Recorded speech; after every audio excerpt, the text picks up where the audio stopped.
Swing trading अगर आपको करना है तो आपको शेर की तरह बनना है, जंगल का शेर की तरह। शेर जब भी अपने शिकार को सामने देखता है चुपचाप रहता है, उसका जो नज़र है एकदम अपने शिकार पर रहता है और शिकार जब तक वो करता नहीं है तब तक शोर नहीं करता है। जैसे ही शिकार उसके एकदम आसपास आ जाता है तभी वो झपट्टा मार के अपने शिकार को खत्म कर लेता है। तो उसी तरह स्विंग ट्रेडिंग करना है तो चुपचाप रहना है, जब तक अपॉर्चुनिटी मिल नहीं रहा है तब तक। अगर आप इस वीडियो को पूरा देख लेते हो ना तो ये वीडियो आपको स्विंग ट्रेडिंग करने में एक्सपर्ट भी बना सकती है, क्योंकि इस वीडियो में आप सीखने वाले हो कि what is swing trading, swing trading का मतलब क्या होता है। उसके बाद सीखोगे कि स्टॉक सिलेक्शन प्रोसेस यानी कि स्विंग ट्रेडिंग में स्टॉक्स को आखिर कैसे सिलेक्शन किया जाता है।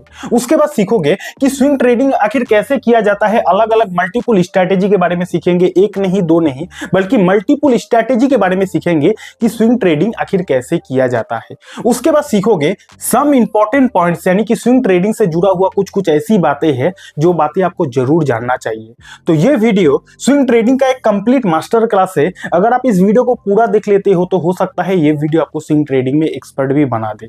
तो वीडियो को एंड तक जरूर देखिएगा, लेकिन हमेशा की तरह डिस्क्लेमर दूंगा कि ये वीडियो एजुकेशनल पर्पस के लिए बनाया गया है। वैसे शेयर बाजार में इन्वेस्टिंग करना, ट्रेडिंग करना रिस्की होता है, आपका पैसा डूबने का डर होता है, तो इन्वेस्टिंग ट्रेडिंग करे, अपने रिस्क पर करे। इस वीडियो से बस आप नॉलेज ले सकते हो। चलिए करते हैं वीडियो की शुरुआत। तो शुरू करते हैं एकदम बेसिक से कि आखिर ये स्विंग ट्रेडिंग का मतलब क्या होता है, व्हाट इज स्विंग ट्रेडिंग। तो स्विंग ट्रेडिंग एक ट्रेडिंग रणनीति है जिसमें शेयर मार्केट में कम समय के लिए इन्वेस्ट किया जाता है, कुछ दिनों से कुछ हफ्तों तक इन्वेस्ट किया जाता है और इसका उद्देश्य रहता है शेयर के प्राइस में होने वाला उतार चढ़ाव से प्रॉफिट कमाना। स्विंग ट्रेडिंग का सिंपल मीनिंग ये होता है कि देखो, शेयर बाजार में बहुत सारा मल्टीपल कंपनी का शेयर होता है। अब अगर मल्टीपल कंपनी का शेयर होता है तो वो शेयर का प्राइस का जो अप डाउन ये भी होता होगा। ऐसा तो नहीं कि किसी कंपनी का जो शेयर है अगर उसको ऊपर जाना है तो वो यहां से यहां तक डायरेक्ट सीधा ऊपर जाएगा, ऐसा तो नहीं होता होगा ना। शेयर बाजार में मल्टीपल कंपनी का शेयर है, अगर किसी कंपनी के शेयर को ऊपर जाना है तो वो सीधा तो ऊपर नहीं जाएगा ना। अगर किसी कंपनी के शेयर को ऊपर भी जाना है तो वो पहले थोड़ा सा ऊपर जाएगा, थोड़ा सा गिरेगा, फिर थोड़ा सा ऊपर जाएगा, फिर थोड़ा सा गिरेगा, फिर थोड़ा सा ऊपर जाएगा, फिर थोड़ा सा गिरेगा। ऐसे करते करते शेयर बाजार में कोई भी कंपनी का शेयर का प्राइस ऊपर जाता है। तो स्विंग ट्रेडिंग में बेसिकली क्या किया जाता है कि स्विंग ट्रेडिंग एक ट्रेडिंग रणनीति है, यानी कि स्विंग ट्रेडिंग एक ऐसा ट्रेडिंग करने का तरीका है, एक ऐसा रणनीति है जिसमें कोई भी कंपनी के शेयर को कम समय के लिए खरीदा जाता है। कम समय यानी कि कुछ हफ्ता, कुछ महीनों के लिए खरीदा जाता है और कम समय में ये जो किसी भी कंपनी के शेयर का प्राइस में बदलाव होता है, कंपनी के शेयर का प्राइस गिरता है, फिर बढ़ता है, फिर गिरता है, फिर बढ़ता है, इसी को खरीदकर, इसी को बेचकर जो प्रॉफिट कमाया जाता है, इसी को बोला जाता है स्विंग ट्रेडिंग। मान के चलते हैं कोई कंपनी के शेयर का प्राइस अभी के टाइम पे गिरा हुआ है। अब आपको ऐसा लग रहा है कि ये जो कंपनी के शेयर का प्राइस आज गिरा हुआ है, आपको ऐसा लगता है कि ये कंपनी के शेयर का प्राइस एक सप्ताह के बाद, 10 दिन के बाद बढ़ने वाला है। तो इस कंडीशन में आप इस कंपनी के शेयर को खरीदकर पैसा इन्वेस्ट कर देते हो। अब अगर इन केस आपका एनालिसिस सही जाता है और ठीक 7 से 10 दिन के बाद शेयर का भाव ऊपर चला जाता है और आप अगर यहाँ पे बेच देते हो तो यहाँ पे आपने क्या किया, यहाँ पे आपने एक स्विंग का फायदा उठाकर ट्रेडिंग किया और प्रॉफिट किया। This is swing trading. Swing trading में कुछ हफ्तों से लेकर कुछ दिनों तक कोई भी कंपनी के शेयर को खरीदकर फिर बेचा जाता है, इसी को बोला जाता है स्विंग ट्रेडिंग। समझ गए बात। नेक्स्ट बात करते हैं कि स्विंग ट्रेडिंग के लिए आखिर स्टॉक्स को कैसे सिलेक्शन किया जाता है। 5 तरीका बताऊंगा। सबसे पहले आपको स्विंग ट्रेडिंग के लिए ट्रेंडिंग स्टॉक्स को चुनना चाहिए, यानी कि ऐसा स्टॉक जिस स्टॉक में कुछ ना कुछ ट्रेंड चल रहा हो। आपको पता ही होगा ट्रेंड 3 तरह का होता है, up trend, down trend and sideways trend. Up trend यानी कि स्टॉक का प्राइस लगातार ऊपर जा रहा हो, इसको बोला जाता है अप ट्रेंड। डाउन ट्रेंड यानी कि स्टॉक का प्राइस लगातार नीचे गिर रहा है, इसको बोला जाता है डाउन ट्रेंड। साइडवेज ट्रेंड यानी कि स्टॉक का प्राइस ना तो ऊपर जा रहा है ना तो नीचे जा रहा है, वो एक जोन में टिका हुआ है, इसको बोला जाता है साइडवेज ट्रेंड। तो अगर आपको स्विंग ट्रेडिंग के लिए स्टॉक्स को सिलेक्शन करना है तो आपको हमेशा ट्रेंडिंग स्टॉक्स को सिलेक्शन करना है, यानी कि जिस स्टॉक में कुछ ट्रेंड चल रहा हो, जिस स्टॉक में कुछ मोमेंटम चल रहा हो। अब सपोज अगर आप स्विंग ट्रेडिंग करना चाहते हो और ऐसा स्टॉक को चुन लेते हो जिस स्टॉक में कोई मोमेंटम ही नहीं है, जो स्टॉक एकदम साइडवेज ट्रेंड में है, जिसमें कोई मूवमेंट हो ही नहीं रहा है, तो ऐसे में आप शेयर को तो खरीद लोगे, लेकिन उस शेयर में अगर कोई मोमेंटम ही ना हो, उस शेयर में कोई उतार चढ़ाव ही नहीं हो रहा है, तो ऐसे में आपका कैसे पैसा बनेगा स्विंग ट्रेडिंग में। मान के चलते हैं कि घोड़े का रेस चल रहा है। अब आप अगर ऐसा घोड़े में अपना दांव लगाते हो जो घोड़ा दौड़ ही नहीं रहा है, जो घोड़ा ऐसे ऐसे ऐसे ऐसे चल रहा है उसको दौड़ना आता ही नहीं है, तो ऐसे में उस घोड़े पे दाव लगा के आप थोड़ी ना पैसा कमा पाओगे। जबकि आपको वैसा घोड़े में दाव लगाना चाहिए जो घोड़ा पूरा तेजी से दौड़ता है।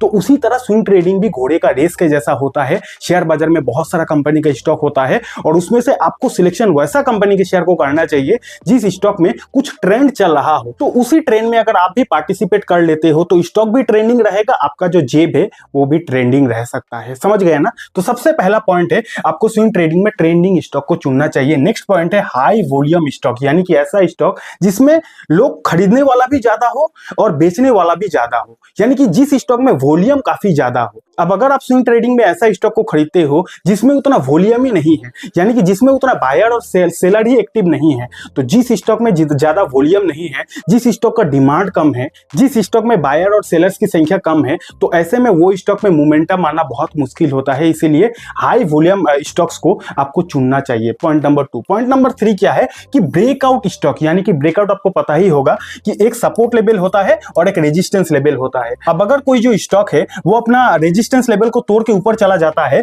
तो इस लेवल को बोला जाता है भैया ब्रेकआउट स्टॉक, ब्रेकआउट लेवल। तो अगर कोई ऐसा स्टॉक है जो स्टॉक ने जबरदस्त एक ब्रेकआउट कर लिया है तो वहां पे स्विंग ट्रेडिंग के लिए जबरदस्त मौका बन सकता है। तो इसीलिए ब्रेकआउट स्टॉक्स पर हमारा ध्यान होना चाहिए। चौथा पॉइंट क्या है? Oversold stock. ओवरसोल्ड स्टॉक का मतलब ये होता है कि ऐसा स्टॉक जिस स्टॉक में हद से ज्यादा बिकवाली हो जाता है, जब काफी ज्यादा लोग किसी भी स्टॉक को बेच देता है तो वो जो स्टॉक है वो ओवरसोल्ड कंडीशन में आ जाता है।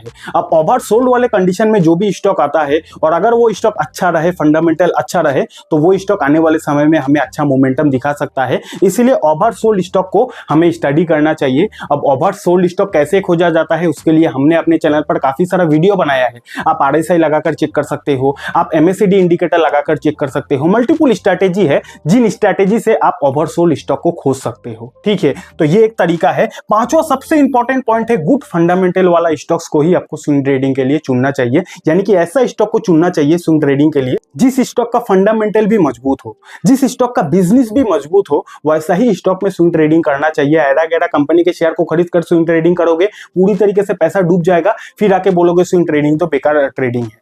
तो इसीलिए ध्यान रहे। वैसे तो ट्रेडिंग करने से पहले अपने फाइनेंशियल एडवाइजर से सलाह जरूर ले लीजिएगा। ये वीडियो एजुकेशनल पर्पस के लिए बनाया गया है। तो एक चीज हमेशा ध्यान रखना, स्विंग ट्रेडिंग जब भी आप करोगे तो अच्छा कंपनी के शेयर को ही खरीदना चाहिए। ऐरा गैरा कंपनी के शेयर को खरीदोगे, लॉस मेकिंग कंपनी के शेयर को खरीद कर ट्रेडिंग करोगे तो ऐसे में आपका पैसा डूब सकता है। अब फाइनली समझते हैं कि स्विंग ट्रेडिंग आखिर प्रैक्टिकली किया कैसे जाता है। एकदम ध्यान से वीडियो को देखिएगा, लेकिन उससे पहले आपको बताना चाहूंगा कि स्विंग ट्रेडिंग करने के लिए आपके पास एक अच्छा डीमेट अकाउंट होना पड़ेगा। तो जिस ब्रोकर को मैं खुद यूज करता हूं, मैंने उसी ब्रोकर का लिंक नीचे डिस्क्रिप्शन पर दे दिया है, वहां से भी आप अपने लिए डीमेट अकाउंट खुलवा सकते हो। तो यहाँ पे हम लोग ऑफलाइन चार्ट को देखकर समझेंगे।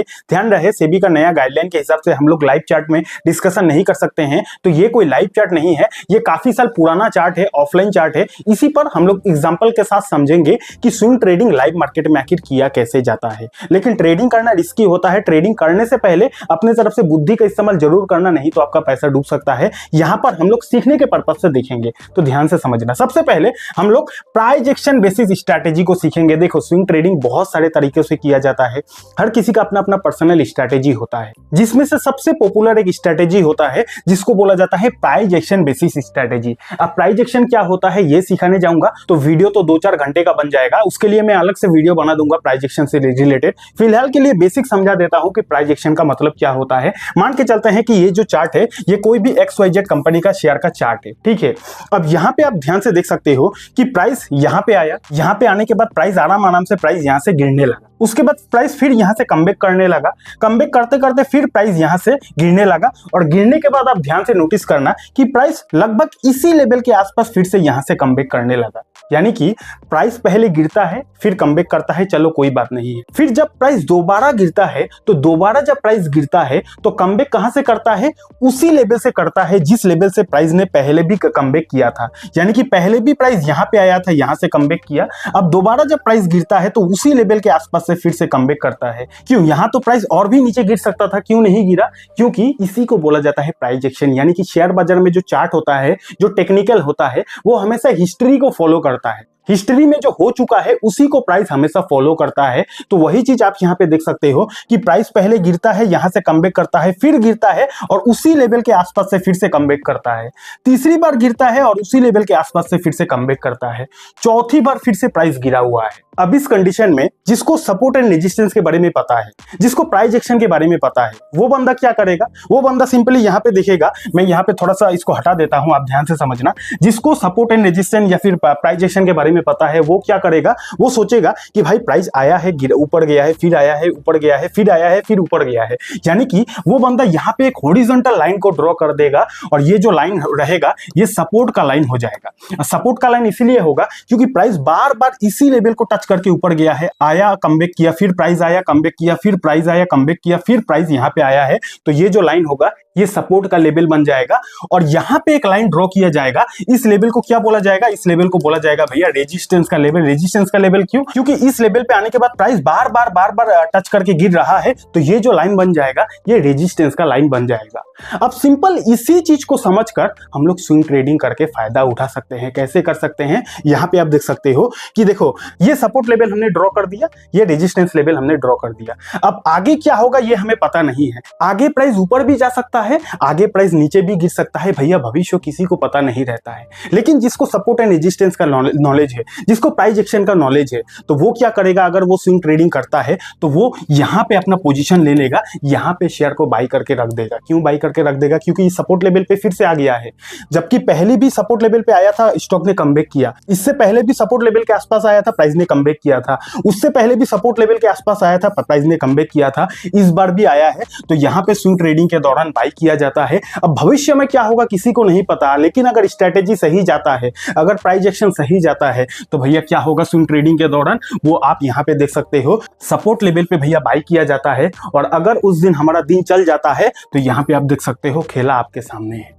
और इसी को बोला जाता है स्विंग ट्रेडिंग और इसी को बोला जाता है प्राइस एक्शन को देखकर स्विंग ट्रेडिंग से फायदा कमाना। समझ गए इतना बात? ये एक स्ट्रेटेजी है। अभी वीडियो में आगे और भी स्ट्रेटेजी को सीखेंगे। नेक्स्ट है इंडिकेटर बेसिस स्ट्रेटेजी, यानी कि शेयर बाजार में ट्रेडिंग करने के लिए काफी सारा इंडिकेटर बनाया गया है, जैसे कि MACD हो गया, वॉल्यूम हो गया, RSI हो गया, बोलिंजर बैंड हो गया। इस तरीके से काफी सारा इंडिकेटर है, जो इंडिकेटर हमें ये इंडिकेट करता है कि प्राइस में आने वाले समय में क्या हो सकता है, क्या प्राइस ऊपर जाएगा, क्या प्राइस नीचे जाएगा, इसका आइडिया देता है। कौन आइडिया देता है? इंडिकेटर आइडिया देता है। तो बहुत सारे तरह का इंडिकेटर होता है, जिसमें से ये काफी ज्यादा पॉपुलर इंडिकेटर है, जिस इंडिकेटर का नाम है भैया MACD, moving average convergence divergence. ठीक है, तो MACD भी एक ऐसा इंडिकेटर है जो हमें आने वाले समय में प्राइस में कैसा मोमेंटम रहेगा वो हमें आइडिया देता है। ये गारंटी नहीं देता है, ध्यान रखना, कोई भी इंडिकेटर गारंटी नहीं देता है कि प्राइस ऊपर जाएगा या फिर नीचे, आइडिया देता है, अनुमान देता है। समझ गए ना?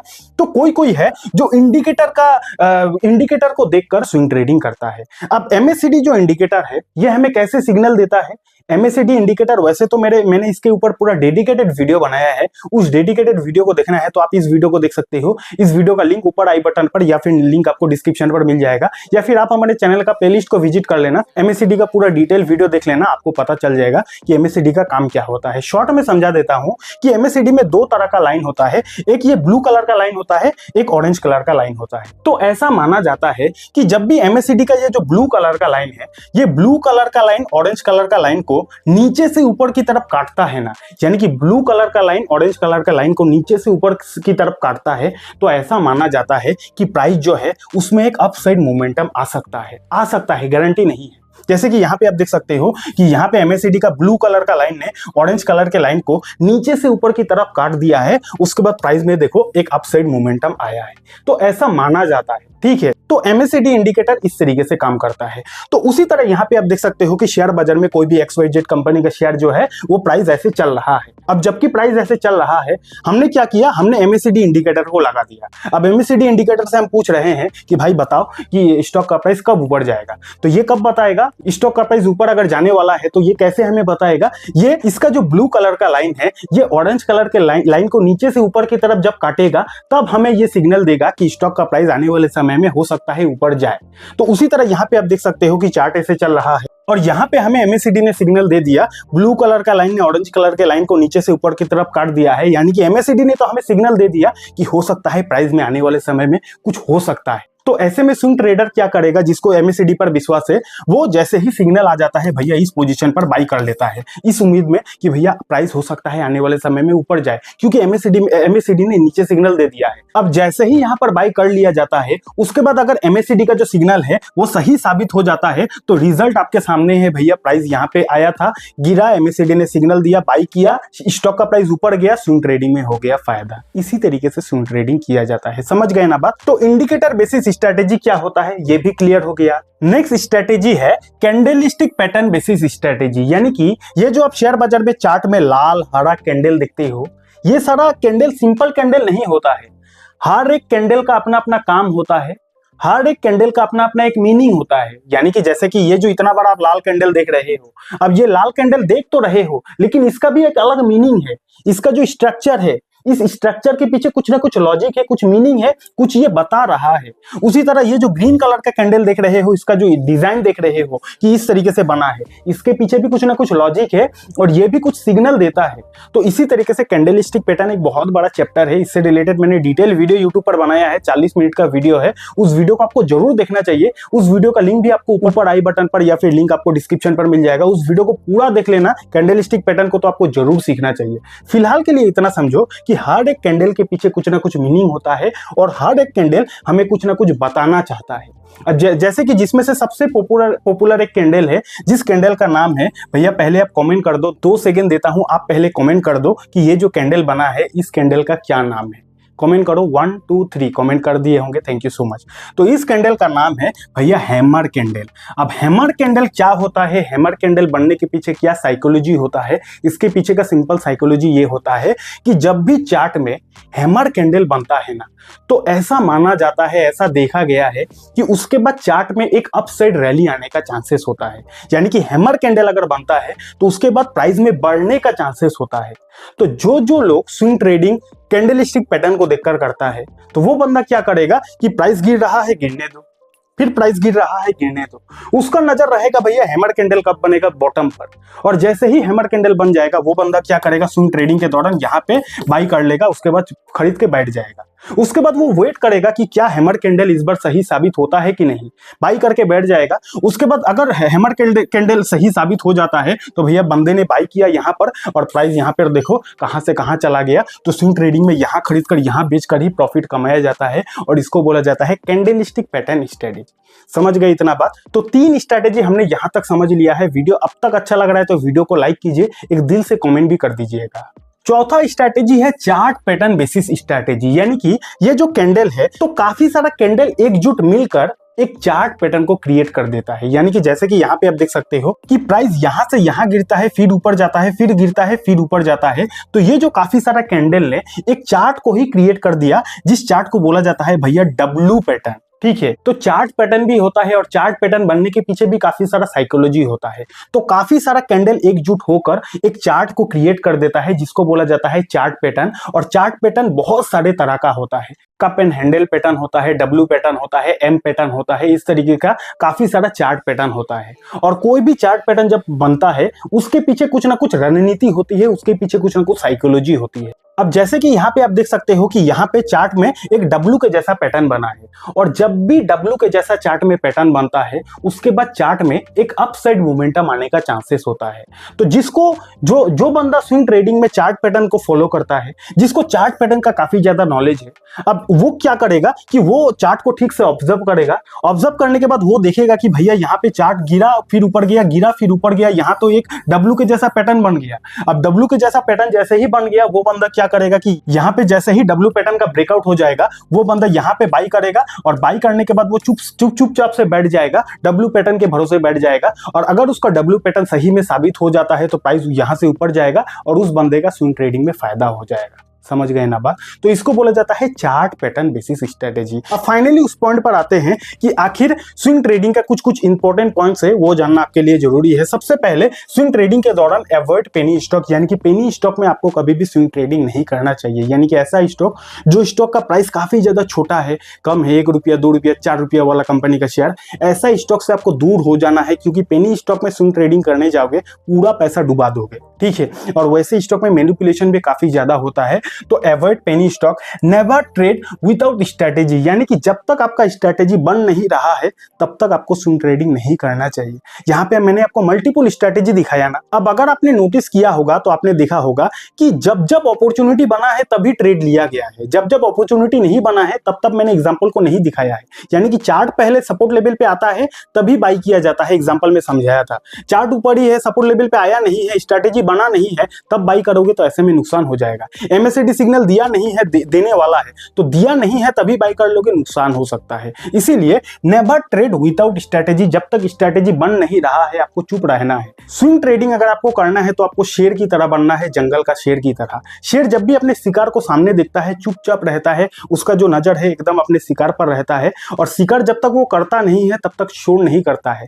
जैसे ही शिकार उसके एकदम आसपास आ जाता है तभी वो झपट्टा मार के अपने शिकार को खत्म कर लेता है। तो उसी तरह स्विंग ट्रेडिंग करना है तो चुपचाप रहना है, जब तक अपॉर्चुनिटी मिल नहीं रहा है तब तक आपको लालच नहीं करना है, ठीक है। तो इस बात को आपको याद रखना है। Never trade on emotion, emotion पर आकर बाई नहीं करना है। ऐसा नहीं करना है कि आज मेरा मन बोल रहा है कि ये स्टॉक का प्राइस ऊपर जाएगा, आज मेरा मूड है कि इस स्टॉक को खरीद लेता हूं, तो मन, मूड ये सब ट्रेडिंग में नहीं चलता है। तो इमोशन को बीच में नहीं लाना चाहिए स्विंग ट्रेडिंग के दौरान। कंट्रोल योर ग्रीड, यानी कि अपने लालच को कंट्रोल रखे। स्विंग ट्रेडिंग करने के दौरान ऐसा भी हो सकता है कि मान के चलते हैं आपने 10,000 कमा लिया, अब 10,000 आपने कमा लिया, अब आपके अंदर और लालच हो गया कि मैं शेयर को नहीं बेचता हूं, 50,000 हो जाएगा तब बेचूंगा। उसके बाद क्या देखा गया कि जो आपने 10,000 आपका प्रॉफिट हो रहा था वो भी माइनस में -10,000 हो गया। यानी कि 10,000 आपको मिल रहा था, आपने लालच किया कि 10,000 का 50,000 हो जाएगा। अब 50 ना होकर 10,000 पॉजिटिव से 10,000 नेगेटिव भी, ऐसा भी हो सकता है। इसीलिए कंट्रोल योर ग्रीड और हमेशा लालच को कंट्रोल रखे। Must use stop loss, stop loss को जरूर रखे, नहीं तो भैया ये मैं खुद अपना पर्सनल एक्सपीरियंस से बता रहा हूं। मैं भी पहले स्टॉप लॉस नहीं लगाया करता था, लेकिन मार्केट ने मुझे जो सबक दिया है वही सबक मैं आपको भी सिखाना चाहता हूं कि भैया स्टॉप लॉस, आप चाहे कितना भी होशियार क्यों ना हो, कितना भी टैलेंटेड क्यों ना हो जाओ, मार्केट से ज्यादा स्मार्ट आप नहीं बन सकते कभी भी। तो स्टॉप लॉस हमेशा यूज करें। अगेन डिस्क्लेमर, ये वीडियो एजुकेशनल पर्पस के लिए बनाया गया था। शेयर बाजार में इन्वेस्टिंग ट्रेडिंग करने से पहले अपने तरफ से स्टडी जरूर कर लीजिएगा, नहीं तो आपका पूरा पैसा फंस सकता है, पूरा पैसा डूब सकता है। अगर आपको इतना ही आसान भाषा में इंट्राडे ट्रेडिंग को भी सीखना है, वन डे ट्रेडिंग जिसको बोला जाता है, एक ही दिन में फायदा एक ही दिन में नुकसान, इंट्राडे ट्रेडिंग को बेसिक लेवल से एडवांस लेवल तक सीखना है तो आप यहाँ पे क्लिक करके इस वीडियो को देख सकते हो। डीमेट अकाउंट नहीं है, डीमेट अकाउंट का लिंक आपको वीडियो के डिस्क्रिप्शन पर मिल जाएगा। बहुत बहुत धन्यवाद।